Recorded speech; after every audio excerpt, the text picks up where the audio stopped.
ჯერჯერობით არ გვაქვს დაზუსტებული ინფორმაცია მომავალ კვირაში ზუსტად როდის მოხდება მეგობარი აქტის განხილვა. ეს განიხილება სენატში თუ წარმომადგენლობით პალატაში, თუმცა განხილვა უკვე არის დაგეგმილი და ეს ნიშნავს იმას, რომ მომავალ კვირაში კონგრესი უკვე იწყებს მსჯელობას იმ აქტთან დაკავშირებით, რომელიც შესაძლოა სულ მალე კანონად იქცეს.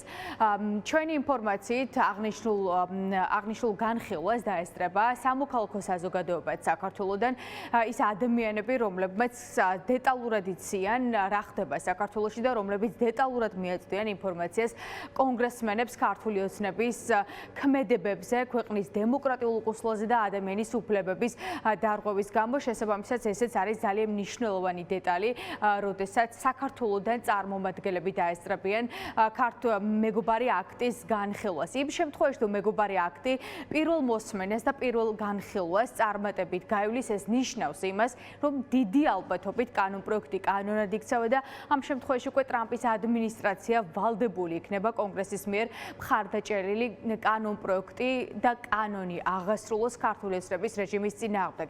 იმ შემთხვევაში თუ რა თქმა უნდა მეგობარ აქტში მოყვანილი მთავარი მოთხოვნები კანონად იქცევა და აღსრულდება, ეს პირველ რიგში უმძიმესი შედეგების მომტანი იქნება ქართული ოცნებისთვის, რადგან კანონპროექტი ითვალისწინებს არა მხოლოდ ივანიშვილის, არამედ მისი რეჟიმის სანქცირებას, ესეც რქვერგოლის წარმომადგენლების სანქცირებას, რომლებიც ასრულებენ ოლიგარქის დავალებებს და რომლებიც პირდაპირ არიან მხილებული ადამიანის უფლებების დარღვევასა და საქართველოს დემოკრატიისთვის ძირის გამოთხრის გამო და ეს უნდა იყოს სიგნალი ქართული ოცნებისთვის, თუ რა შეიძლება მოიტანოს მეგობარი აქტის დამტკიცებამ და ერთადერთი გამოსავალი ამ შემთხვევაში, რაც ტრამპის ადმინისტრაციას და რესპუბლიკელ კონგრესმენებს დემოკრატებთან ერთად აიძულებს, რომ ასე თქვათ შეჩერდეს ამ კანონპროექტის განხილვა არის ის, რომ ქართულმა ოცნებამ დანიშნოს ახალი არჩევნები და ქვეყანას ყავდეს დემოკრატიული წესით ხალხის მიერ არჩეული ხელისუფლება. წინააღმდეგ შემთხვევაში ამ კანონპროექტს კონგრესში ვერაფერი შეაჩერებს, რადგან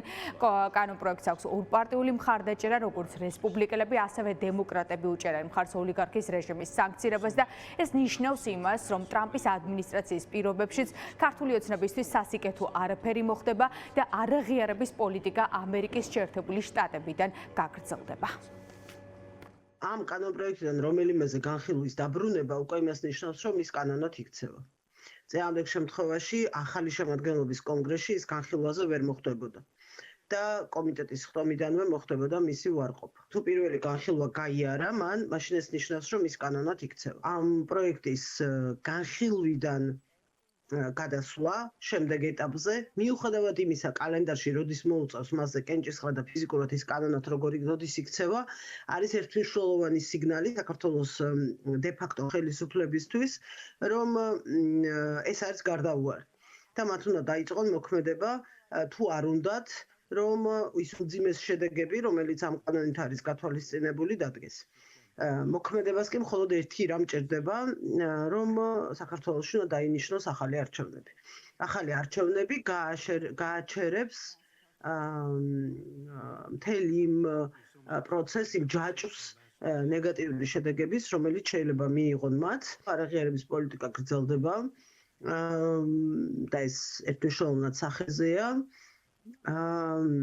ამ კანონპროექტებზე ბევრი რამ იქნება დამოკიდებული, უფრო მეტად ამ კანონპროექტებზე დე-ფაქტო ხელისუფლების რეაგირებაზე ბევრი რამ იქნება დამოკიდებული. წლების განმავლობაში ქართულ ხალხს საქართველოში დემოკრატიის მხარდამჭერ ჯგუფებს ყოველთვის ჰქონდა ორპარტიული მხარდაჭერა და ეს უნდა გვახსოვდეს. ცხადია ის, რომ აქ საუბარი არის კონკრეტული პირების დასანქცირებაზე, იმ ადამიანების დასანქცირებაზე, რომლებიც ძირს უთხრიან საქართველოს ევროპულ მომავალს და დემოკრატიას, ეს მიუთითებს იმაზე, რომ ძალიან სერიოზულად უყურებენ საქართველოში განვითარებულ მოვლენებს და ცხადია ხედავენ, რომ ასეთი მკაცრი ღონისძიებების ჩატარება არის მნიშვნელოვანი. რა თვითონ ის ფაქტი, რომ ეს აქტი განიხილება, მიუთითებს იმაზე, რომ ეს საქართველოს აქვს ყურადღება და რა თქმა უნდა, ეს უნდა იყოს დამაფიქრებელი მმართველი პარტიისთვის.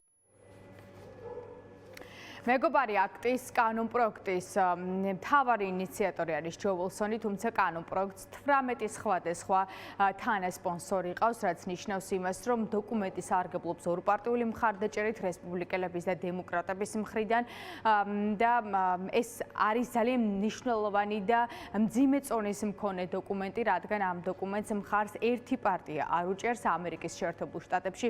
ორივე ძირითადი პარტია ფიქრობს იმას, რომ საქართველოში დღეს არის სერიოზული დემოკრატიული უკუსლა და ჩვენი ქვეყანა არ მიდის დასავლეთის მიმართულებით. ტრამპის ადმინისტრაციისთვის ახლა წითელი ხაზები არის ჩინეთთან საქართველოს ხელისუფლების მჭიდრო თანამშრომლობა და იმ ფონზე, როდესაც ქართული ოცნება აპრილში პრაქტიკულად უკვე ოფიციალურად აპირებს ანაკლიის პორტში ჩინეთთან ხელშეკრულების გაფორმებას და შავ ზღვაზე ჩინური კომპანიის შეყვანას, ბუნებრივია ესეც იქნება მანიშნებელი ტრამპის ადმინისტრაციისთვის, რომ ქართული ოცნება მეგობრობს შეერთებული შტატების მტრებთან იმის ნაცვლად, რომ ქართული ოცნება უფრო მეტად დაუახლოვდეს დასავლეთს, ევროკავშირს და ამერიკის შეერთებულ შტატებს.